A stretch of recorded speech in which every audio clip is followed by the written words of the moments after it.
ಕ್ಯಾಂಪಸ್ಸಿನಲ್ಲಿ ವಿಜಯಕ್ಕನೆಂದೇ ಖ್ಯಾತರು. ತಮ್ಮ ಮೆಲು ಮಾತಿನಿಂದ ಎಲ್ಲರಿಗೂ ಪ್ರೀತಿ ಪಾತ್ರರು.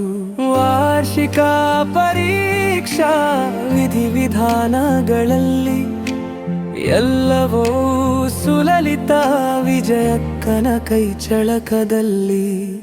ಕರ್ತವ್ಯ ನಿಷ್ಠೆಯಲ್ಲಿ ಇವರಿಡುವುದಿಲ್ಲ ಹೆಜ್ಜೆ ಹಿಂದೆ. ಸಹೋದ್ಯೋಗಿಗಳ ಮಾರ್ಗದರ್ಶನಕ್ಕೆ ಇವರು ಯಾವತ್ತು ಮುಂದೆ. ಸಿದ್ದರಾಮಪ್ಪ ನೀಲಮ್ಮನ ಮಗಳು ಚನ್ನಗಿರಿಯಲ್ಲಿ ಇವರ ಹುಟ್ಟು ಉಜಿರೆಯಲ್ಲಿ ಬರೆದಿತ್ತು ಋಣಾನುಬಂಧದ ಗುಟ್ಟು.